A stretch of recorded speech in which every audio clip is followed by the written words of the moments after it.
शाम के धुंधलके में उदासियों की परछाइयां लंबी होती जा रही थीं।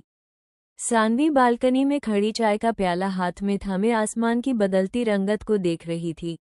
बारिश की बूंदें हवा में तैरती सी लग रही थी और शहर की भागती जिंदगी के बीच कहीं एक ठहराव था, जैसे किसी ने अचानक समय की रफ्तार को थाम लिया हो। आदित्य को गए हुए 1 महीना हो गया था। वे अपने शहर लौट गए थे, परिवार की कुछ जिम्मेदारियां निभाने। पर उनके बीच आई वो खामोशी अब धीरे धीरे दीवार बनती जा रही थी। न वो पहले जैसे कॉल्स रहे, न वो लंबी चैट्स, जैसे दोनों ने चुपचाप एक दूसरे से दूरी बना ली हो। लेकिन आज कुछ अलग था।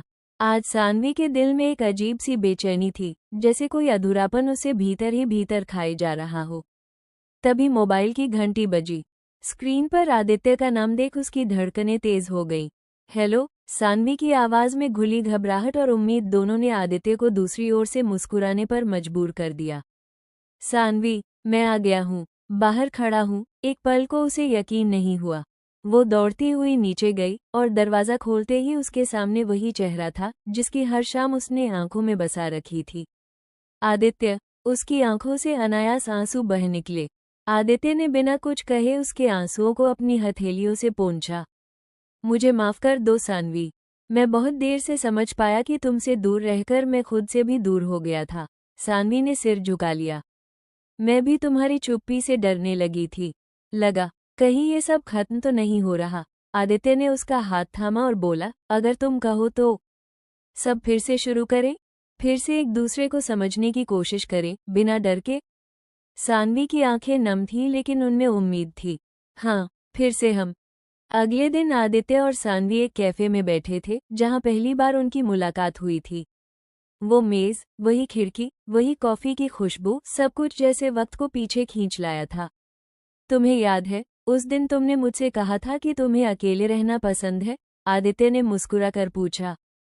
सानवी हंसी, और तुमने कहा था कि अकेलापन भी 2 लोगों में बांटा जा सकता है। अब तुम्हें अकेले रहना पसंद है? उसने जानबूझकर छेड़ते हुए पूछा। सानवी ने कॉफी का घूंट लिया और हल्के से सिर हिलाया। अब नहीं। अब मुझे वो पल पसंद है जो किसी के साथ बांट सकूं। आदित्य ने उसकी आंखों में देखा। क्या उस किसी की जगह अब भी खाली है? नहीं। सानवी ने उसकी हथेली को धीरे से पकड़ लिया। अब वहां सिर्फ तुम हो। शाम को दोनों पार्क में बैठे थे। पास ही कुछ बच्चे खेल रहे थे। हवा में शीतलता थी और मन में शांति। इतने दिनों की उलझने जैसे आज खुद ब खुद सुलझ गई थीं।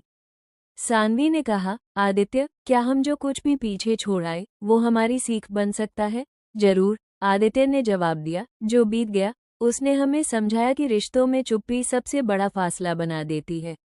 अगर हम बोलते रहते तो शायद कुछ भी बिगड़ता नहीं। सानवी ने सिर हिलाया। हमारी खामोशियां भी हमारी जुबान थी, पर हमने सुना ही नहीं। अब सुनेंगे।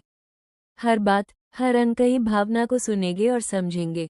क्योंकि हम होना इतना आसान नहीं होता, पर जब हो जाता है तो सबसे खूबसूरत रिश्ता बन जाता है। रात को आदित्य को विदा लेते वक्त सानवी ने उसका हाथ थामा।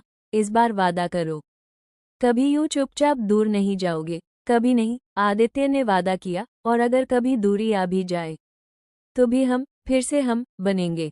हर बार। उस रात दोनों के मन से वर्षों की अनकही बातें बह निकली और उनके बीच फिर से वो उजाला फैला जो सिर्फ सच्चे रिश्तों में होता है, न रोशनी से डर, न अंधेरे से। सानवी की आंखें आदित्य के शब्दों में डूबती चली गईं। बरसों बाद जैसे कोई भूली हुई धुन कानों में गूंज उठी हो, धीमी, मीठी और दिल को छूने वाली। उनका सामना अब सिर्फ अतीत से नहीं, बल्कि उस भविष्य से भी था जिसमें 2 दिल फिर से एक हो सकते थे।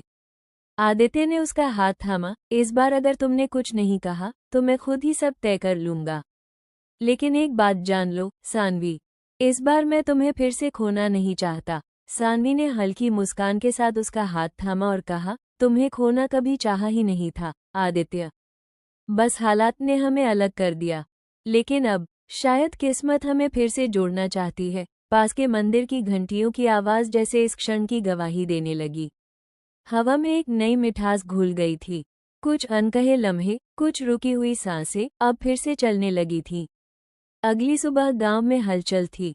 लोग जान चुके थे कि आदित्य और सानवी ने एक बार फिर साथ आने का निर्णय लिया है।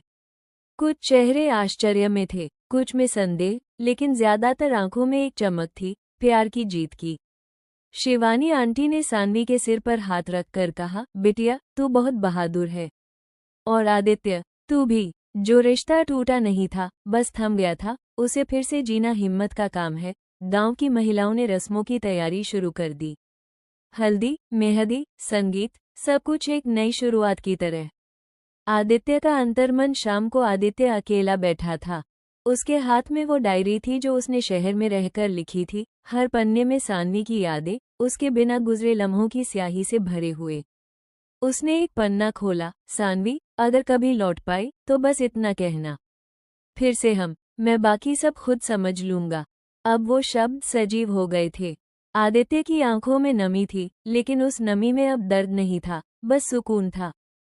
सानवी की उलझने और माँ की चिट्ठी। वहीं सानवी अपनी पुरानी अलमारी से कुछ सामान निकाल रही थी, तभी एक पीला लिफाफा हाथ लगा। माँ की पुरानी चिट्ठी। सानवी ने कांपते हाथों से चिट्ठी खोली।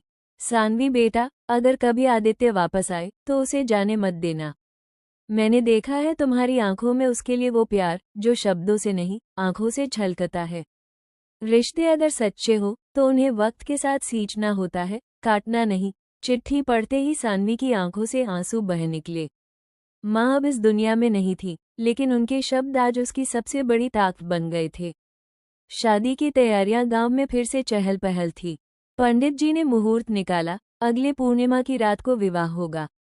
सब लोग खुशी से जुट गए, कपड़े, सजावट, पकवान और हंसी की गूंजें हर ओर फैली।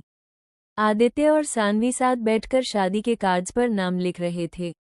एक कार्ड पर आदित्य ने मजाक में लिखा, श्री और श्रीमती फिर से हम। सानवी ने मुस्कुराकर कार्ड छीना, ये कार्ड पंडित जी को नहीं दिखाना, वरना वो शादी से मना कर देंगे। दोनों की खिलखिलाहट पूरे कमरे में गूंज उठी। मिलन की रात वो रात आ ही गई जब चांद भी जैसे उन्हें आशीर्वाद देने आसमान में पूरा दमक रहा था। मंदिर के प्रांगण में रोशनी से नहाई हर चीज पवित्र सी लग रही थी। सानवी लाल बनारसी साड़ी में और आदित्य क्रीम रंग की शेरवानी में, दोनों जैसे किसी अधूरी कविता की पूरी रचना बन गए थे। मंत्रों की गूंज, फूलों की खुशबू और आंखों में झलकता वो भरोसा, जिसने हर गलतफहमी को, हर दूरी को मिटा दिया था। 7 फेरे लेते हुए आदित्य ने धीमे से कहा, अब कोई भागेगा तो मैं पकड़ लूंगा। सानवी ने उसकी आंखों में झांकते हुए कहा, अब कहीं नहीं जाऊंगी, बस तुम्हारे साथ, हर जन्म में। अंतिम दृश्य शादी के बाद की पहली सुबह। सूरज की किरणें जैसे आशीर्वाद बनकर कमरे में उतरी थी। सानवी बालकनी में खड़ी थी, उसके हाथों की मेहंदी में आदित्य का नाम अब और भी गहरा हो गया था।